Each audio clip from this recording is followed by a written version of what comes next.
ఏంటంటే వాళ్ళ కుటుంబ సభ్యులు ఎవరైనా అక్కడ మీరున్నా నేనున్నా ఎవరున్నా కూడా చంద్రబాబు నాయుడు గారు వాళ్ళ ఫ్యామిలీ సభ్యులు అదే చేసేవాళ్ళేమో అన్నది నా అభిప్రాయం. ఏంటంటే ఎందుకంటే ఎవరికో వెళ్తుంది అధికారం అన్నది వాళ్ళ కుటుంబ సభ్యులంతా కలిసి. ఇప్పుడు ఎవరు చేసేవారా చేసి ఉండేవారంటే అప్పుడు 25 సంవత్సరాల నుంచి అన్నిసార్లు వెన్నుపోటుని ఎందుకు అన్నారు?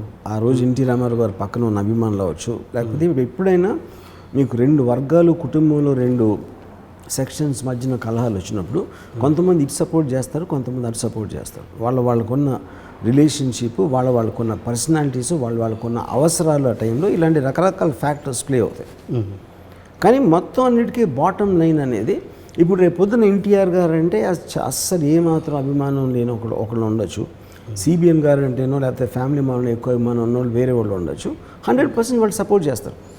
ఓకే, అది యాక్షన్. కానీ ఏంటి, అందుకని నేను మళ్ళీ రిపీట్ చేస్తున్నాను, నేను ఈ సినిమా జడ్జిమెంట్ చేయడానికి చేయలే.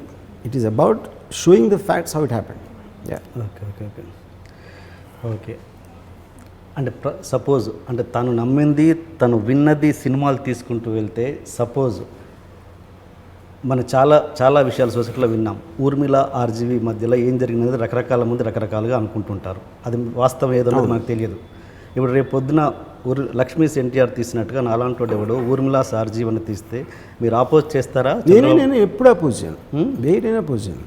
Because the whole point of anything which is in the public domain of a popular personality, anybody can write a book, write a column, talk about it, or make a film. That's a fundamental right we have under the constitution. నేను ఎవరిని ఆపటానికి? ఆ interpretation చూసిన వాళ్ళు who will believe and who won't believe, అది ఎలాగో జరుగుతుంది, జరగలేదని కాదు కదా. మీకు సినిమాకి సోషల్ మీడియాలో చెప్పిన దానికి ట్రోల్ చేయడానికి, లేకపోతే ఎక్కడో ఒక కాలంలో ఎవరో రాయటానికి అన్నీ జరుగుతూనే ఉంటాయి, కాన్స్టెంట్గా జరుగుతూనే ఉంటాయి. అదే కొత్త కాదు కదా. నా గురించి కొన్ని 100 గాసిప్లు ఉంటాయి దాంట్లో. దానికి ఒక సినిమాటిక్ రిప్రజెంటేషన్కి ఏంటి తేడా ఉంటుంది? సో సినిమాని ఏ విధంగా తీసినా మీరు ఆబ్జెక్ట్ చేయరు ఫ్యూచర్లో? నేను ఓకే ఓకే. అండ్ సినిమా విషయానికి వస్తే మళ్ళీ బిగినింగ్లో మీరు ఎప్పుడైతే లక్ష్మీపార్వతి గారు సినిమాలో ఎంటర్ అయ్యారో ఆయన దగ్గరికి, ఆయన ఫస్ట్ ఇంప్రెస్ కారు. తను ఫస్ట్ ఇంప్రెస్ కాకుండా కొద్ది పాట తర్వాత బ్యాక్గ్రౌండ్ స్కోరు ఒక సాంగ్ తర్వాత నీ మెచ్యూరిటీ లెవెల్స్ నాకు నచ్చాయి అన్నట్టుగా ఏదో చెప్తారు. నేను అనేది ఏంటంటే ఎక్కడ మీరు సీన్ పరంగా ఏది వెయ్యలేదు, ఎలా ఇంప్రెస్ అయ్యారు అన్నది వెయ్యలేదు, జస్ట్ అది బ్యాక్గ్రౌండ్ స్కోర్ తోటి డెవలప్ అయినట్టుగా చూపించారు. అది చాలా ఇంపార్టెంట్ కదా, ఎక్కడ దగ్గర అయ్యారు అన్నది ఒక యాక్టివిటీ పరంగా కావచ్చు, ఒక డైలాగ్ పరంగా. I don't think it's necessary. ఎప్పుడైనా మనం ఒకరితో మాట్లాడుతున్నప్పుడు దానికి సెట్టింగ్ అయితే చెప్పాను ఫస్ట్ టైం.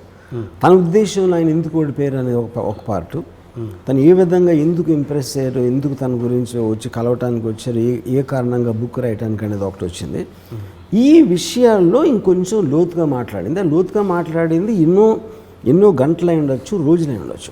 ఒక పర్టిక్యులర్ టైంలో ఆయనకు ఒక ఇంప్రెషన్ వచ్చింది. ఇవి నేను చాలాసార్లు ఒక అసిస్టెంట్ డైరెక్టర్, రైటర్ వచ్చి నా దగ్గర 10 నిమిషాలు, 15 నిమిషాలు, 20 నిమిషాలు మాట్లాడతాడు. ఆ మాట్లాడే విధానంలో నాకు డెఫినెట్లీ తనకి తీసుకుంటానికి ఒక రీజనబుల్ ఛాన్స్ ఉందని నాకు అనిపించవచ్చు. దాని తర్వాత ఫర్దర్ దాంట్లో మన ఇంప్రెషన్ పెరుగుతుంది. కానీ ఒక పర్టిక్యులర్ థింగ్ చేయటం, లేకపోతే ఒక పర్టిక్యులర్ థింగ్ అనటం అనేది దాని మీద ఇంప్రెషన్ అనేది రాదు. మీకు జనరల్గా క్యారెక్టర్ మీద ఇంప్రెషన్ వస్తుంది. Okay okay okay. అండ్ మీరు బాగా రెగ్యులర్గా చెప్తుంటారంటే ఫాలో అవ్వమని చెప్తుంటారా మీ టీంకి అండ్ బయట వాళ్ళకి? మస్ట్ 20 అని ఒక ఫార్ములా ఉంది, అది ఫాలో అవ్వండి ఖచ్చితంగా. ఎస్, అదేదో టెక్నికల్ ప్రాసెస్, అది కంటిన్యూస్గా మారుతూ ఉంటుంది. అది ఏదో మీరు ఇక్కడ ఇన్ని చెప్పేదాన్ని మీరు రెగ్యులర్గా ఫాలో అవుతారు, టీం కూడా చెప్తారు. మీ టీం నుంచి మస్ట్ 20 అనేది 3 సంవత్సరాల క్రితం ఫాలో అవుతుంది. అవుట్డేటెడ్ సిస్టమ్ అది ఇప్పుడు. ఓకే, ఇప్పుడు వేరేది ఫాలో అవుతుంది. ఓకే. అండ్ సినిమాలో చివరిలో క్లైమాక్స్లో తను చనిపోయే ముందు, ఎన్టీఆర్ గారు చనిపోయే ముందు జస్ట్ అటు పడుకున్న తర్వాత అటు కిందికి వస్తారు, మెట్ల కిందికి వచ్చేసి ఒక ఆల్మోస్ట్ 1 to 2 minutes షార్ట్ ముందు కూర్చున్నారు కదా. అంటే ఆ షార్ట్ వల్ల ఏం కన్వే చేయాలనుకుంటున్నారు ఆడియన్స్కి? నాకు అర్థం కాదు. I think it is just I wanted to give that gap. Okay, అంటే అయిపోయాను, పడుకున్నారు. ఇంకోటి నేను ఒక సూపర్ పెట్టాను, ఆయన జీవితంలో ఆఖరి రోజు అని. ఓకే, తో ఆయన ఈ జరిగిన అవమానానికి, జరిగిన దానికి అలా ఆవిడతో మాట్లాడాలని నిద్రపోయారు.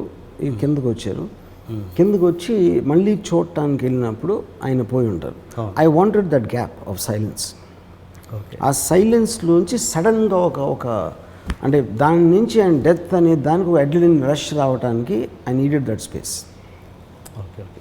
అండ్ ఈ సినిమాని మీరు అండ్ మంజు ఇద్దరు కలిసి చేశారని టైటిల్స్లో కూడా పడింది. మీరెంత పార్ట్ షూట్ చేశారు, తను ఎంత పార్ట్? ఇప్పుడు సినిమా అనేది ఎవరు షూట్ చేశారు, ఎవరు రాశారు, ఎవరు ఎడిట్ చేశారు అనేది అది చాలా ఓల్డ్ స్కూల్ థింకింగ్.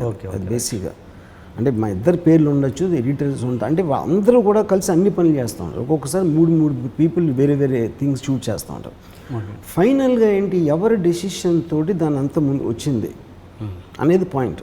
సో దాంట్లో నేను మంజు చేసిన డిస్కషన్స్లో ప్రైమరీలీ మొత్తం అంటే సాంగ్ ఎలా ఉండాలా, ఇది ఎలా ఉండాలా, లేకపోతే కాస్టింగు,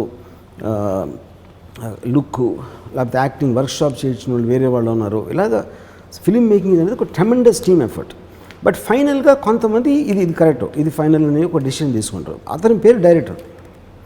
ఈ పర్టిక్యులర్ దాంట్లో మంజు కాంట్రిబ్యూట్ చేసినవి చాలా ఉన్నాయి, నేను చేసినవి చాలా ఉన్నాయి. అందుకని మా ఇద్దరు పేర్లు వేసుకోవడం జరిగింది. ఓకే నేను పర్టికులర్గా మీరు ఆన్ ద స్పాట్ ఉండేది, మీరు ఆన్ ద స్పాట్ అనేది మీనింగ్ లేదంటున్నా. Okay, that is very old school thinking. Yes okay. And cinema ఆంధ్రాలో ఎప్పుడు రిలీజ్ అవబోతుంది ఐడియా? అది ఇంకా కోర్టులో ఉంది కాబట్టి ఐ కాంట్ సే దట్. ఒకవేళ రిలీజ్ చేయలేని పరిస్థితులు ఉంటే అమెజాన్లో రిలీజ్ చేసే ఉద్దేశం ఉందా? అమెజాన్ ఎలాగో రిలీజ్ అవుతుంది. అది ఎన్నికల ముందు అయ్యే ఛాన్స్ ఉందా? After elections. అంటే మీరు అన్ని క్యారెక్టర్స్ చాలా ఆల్మోస్ట్ చూసుకుంటే రామారావు గారిది కావచ్చు, లక్ష్మీపార్వతి గారు కావచ్చు, ఇంకా మిగతా అన్ని క్యారెక్టర్స్ పర్ఫెక్ట్ పోలికలతో చూస్ చేసుకున్నారు ఆర్టిస్టులని. అండ్ బట్ ఒక్క క్యారెక్టర్ బాలకృష్ణ క్యారెక్టర్ మాత్రం ఆ పోలికలకి దగ్గరగా లేదు అసలు. అంటే ఎందుకు అంటే ఓన్లీ కేవలం ఆయన వాయిస్ విని ఇతను బాలకృష్ణ అని గుర్తుపట్టడం తప్ప అది ఆ పోలికలు ఎక్కడ సెట్ అవ్వలేదు. ఎందుకు అలా జరిగింది? అది మనకున్న అవైలబిలిటీలో we try to choose the best options possible. ఇంకోటి ఆ పర్టిక్యులర్ టైంలో ఆ ఏజ్లో ఉన్నప్పుడు బాలకృష్ణ గారి వాజ్ లైక్ వెరీ తండ్రి చాటు బిడ్డ ఆ కైండ్ ఆఫ్ ఎ పర్సనాలిటీతో ఉండేవారు కాబట్టి.